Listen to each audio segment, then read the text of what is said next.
Morning. Late ako nagising kasi yung magagaling kong kaibigan kahapon, sabi ko, hahatid ko lang sila sa kainan. Late na kasi sila umalis ng ng outlet story. Tapos ginagambala na naman nila ako. Haha. Ba't ba ako pumayag? That pala talaga nagpaalam na ako nung yung isa umalis na. Sarap pala sumabay na ako.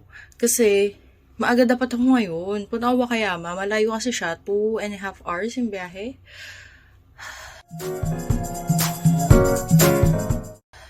Ngayon, ano oras na? Magna-9 na. So, ang gagawin ko, ngayon pala ako aalis. And ang dami kong balak gawin mamayang hapon. Kaya ako, ang balak ko kasi doon, magstay ako ng 3 hours. Pero babawasan ko na ng 1 oras. So, 2 hours na lang. Plus, yung last photos ko sa Kobe, yung Chinatown, nakorap yung files. Hindi ko alam talaga. Pangalawang beses na yun Diba nakorap na yung files ko nung nasa Tsuntenkaku pa ako. Tsuntenkaku. Basta yun, nasa tower pa ako. Nandun pa ako sa Shinsekai. Shinsekai Market. Tapos, pagdating na-troubleshoot ko naman siya, diba? Pagdating ng Chinatown, actually, nandito na ako nung napansin ko na Hawaii tala na korap na naman.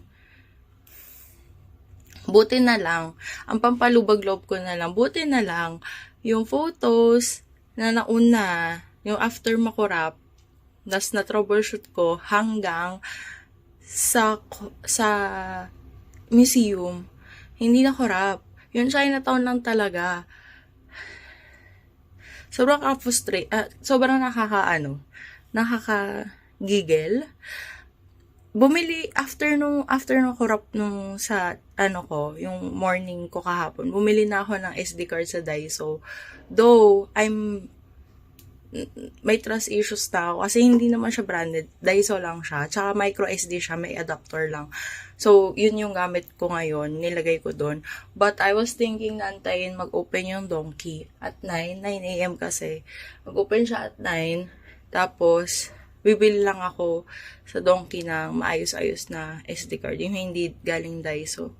Grabe, wait lang. Napapasit ako. Sana. Kasi ang layo nito. So, yung Kobe na Chinatown, I was thinking na balikan. But if ever wala na akong time talaga, hindi ko na babalikan. Kasi bala ko na bumili mamaya ng mga bagay na papasalubong ba. Kaso, talaga nakaka-frustrate. Sana hindi siya mangyari ngayong araw na to. Hindi ko kasi alam kung camera yung may problema yung SD card. Kasi sa Taiwan and Thailand, nagamit ko naman siya na maayos. Walang nakorap na files. Nagsimula talaga to dun sa sa video Sa korap na video Bad trip ako.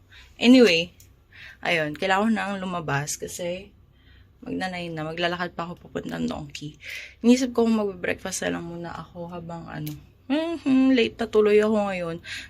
Ay nako.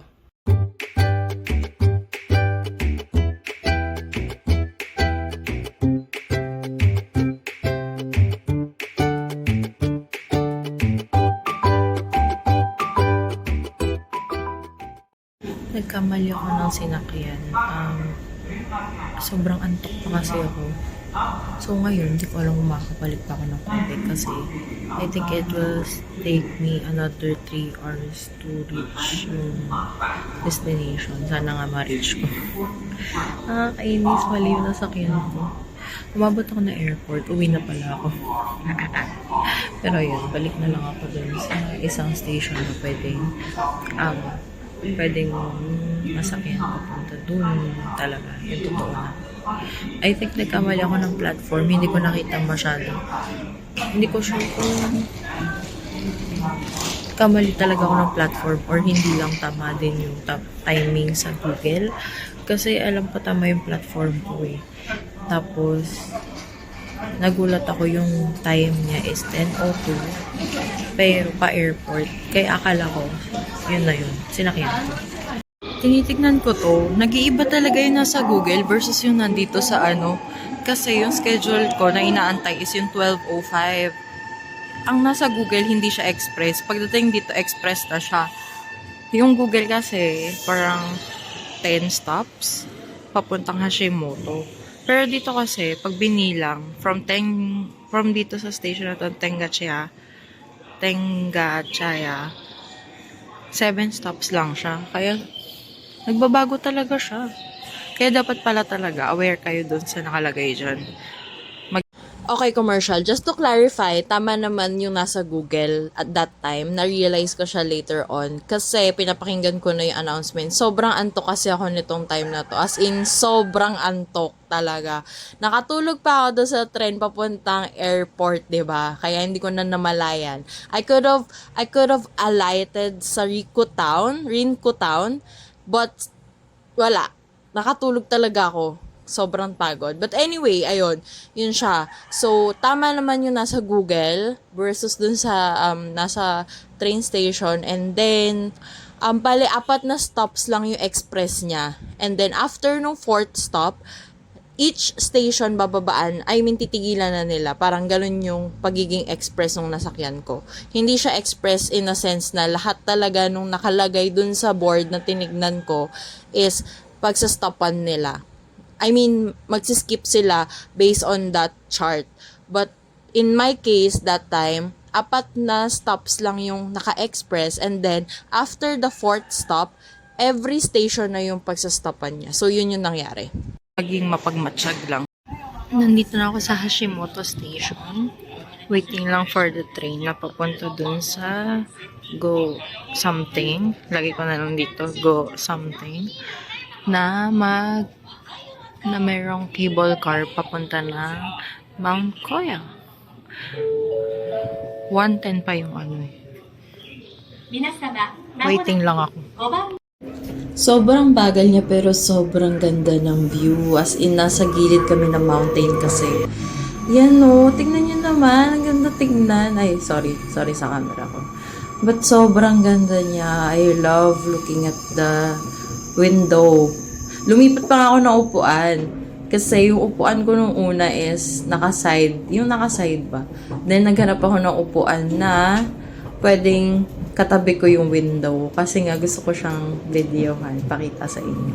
Sobrang gilid to ng bundok. As in.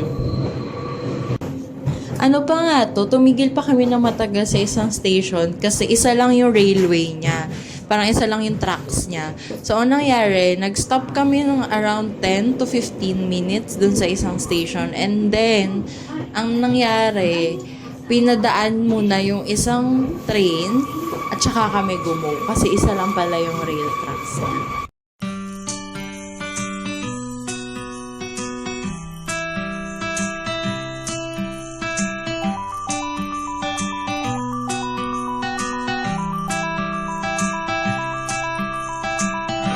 It's a beautiful day, so I noticed through my window.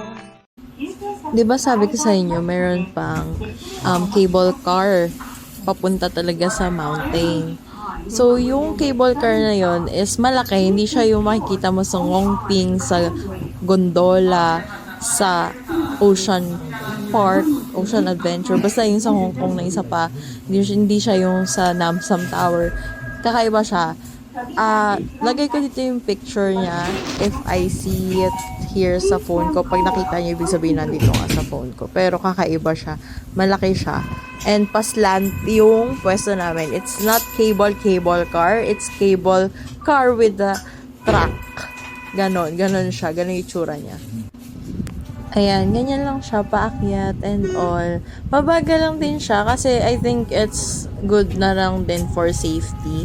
Hindi ko nakita yung timetable niya kasi nung sumakay kami, sakto na kakababa lang ng ibang passenger. So, dire-diretso.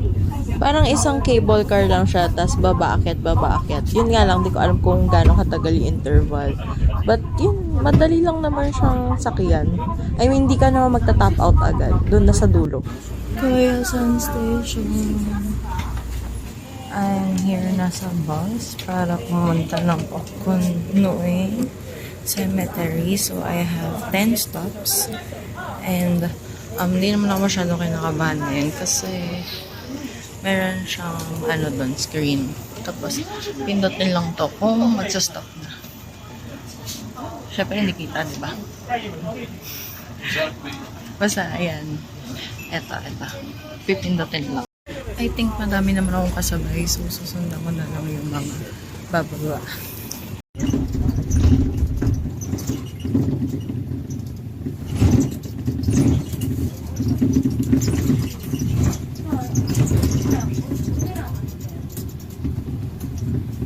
I'm here na, but first, di pa ako kumakain. So, maghanap muna ako ng kainan.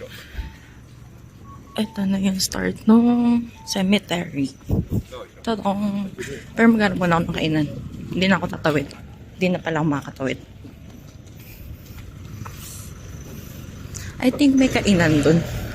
Tingnan ko nga. Nagugutom na ako. Hindi pa ako kumakain. Wow, ang ganda dito. Next time, magsistay ako dito. Sabi ko, kain muna ako kaso ang hirap na maghanap ng kainan. Medyo limited yung ano. Sa ibang bus stops kasi, ang daming kainan. Teka, tatawid lang ako. Ayun na nga, sa ibang bus stop kasi maraming kainan. Gusto ko man bumaba. Habulin ko yung araw kasi palubog na siya. I mean, estimated 1.5 hours bababa na yan. So, I think kakainin ko na lang yung tinapay dun sa nauna kong pinasukan. Sa banda. May tinapay dito eh. Sana medyo pork bun-ish. Ito ako mag-anap. Fairness, ang dami pa rin tao. So, hindi ako kinakabahan na mawawalan ako ng sasakyan mamaya. Makikihitchhike na lang. Charot. Ito, yun yung kanina. Pero yan na lang orderin ko. No choice na ako. Ang kakainin ko. Puro snacks lang ito siya. Ito siya. Ito, I'll try. This is, hindi ko alam yung pangalan. Kasi gusto ko lang kumain. Hehehe. Yung isa, ito, siya, mochi. Mochi. Tapos, yung pasalubong ko lang. Bumili na ako ng pasalubong. Lalagay ko na sa bag ko. Pero tuloy-tuloy na ako doon sa loob mamaya.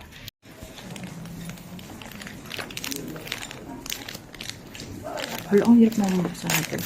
Nakatuwa kasi tinatanong ko saan ako pwedeng kumain. Kung pwede ba sa loob, hindi yata pwede kasi nagre-ready na sila sa guest mamaya pang lunch. So, tinanong ko if dun sa kabila pwede. Kaso may sariling restaurant to sa kabila. So, dito ako tinuro. Nakakatawa yun diba? Tapos wait. Tinignan niya. Titignan niya kung ginagawa ko. Nagpipin po ako. Tinapay ito siya. Tinapay siya. Hindi ko alam kung anong laman. Pero sana kaya kumakain ngayon.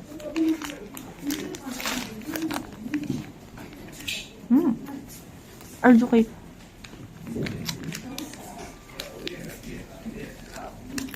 Red bean. Yung palaman. Gutom na ako eh. Sarap. Ang lambot ng tinapay.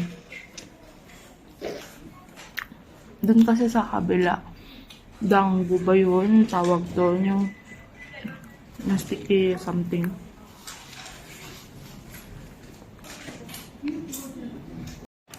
Tikman ko na rin yung isa. In fairness, natiis ko ng gutom mo. Ito siya. Ta-da! Smells like damo. Pero mochi ko eh. Isa lang muna kukunin ko kasi.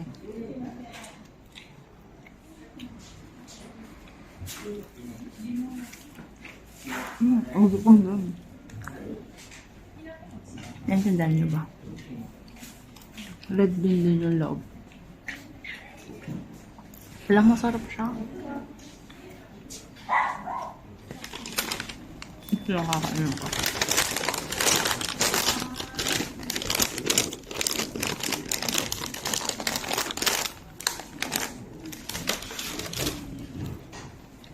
Sabi ko na yung pupasok na ako sa loob. Okay, dito sa Koyasan, ayan na yung pwede mong mga puntahan. So, pwede ka magstay dito. For me honestly, kung ako, mag-stay ako ng 3 days dito. Or more. Like 4 days siguro. Kasi ang dami Ang dami niya. Actually, kaya naman siya ng 3 days. But since matanda na tayo, kung hustler pa rin ako, 2 days pwede na. Hahatiin ko na yan. But for now, since mag-isa lang ako, I'll just go to Okunoin Cemetery. So, ito lang yon. Babaybayin ko lang yan. Babaybayin ko lang to. Yan.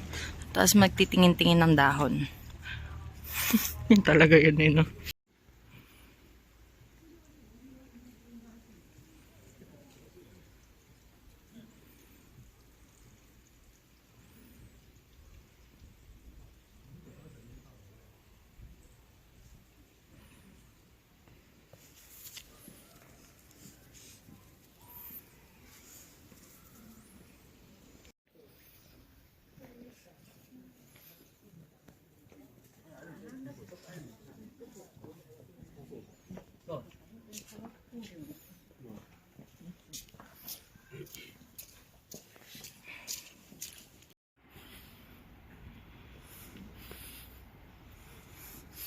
Babalik na ako sa sibilisasyon.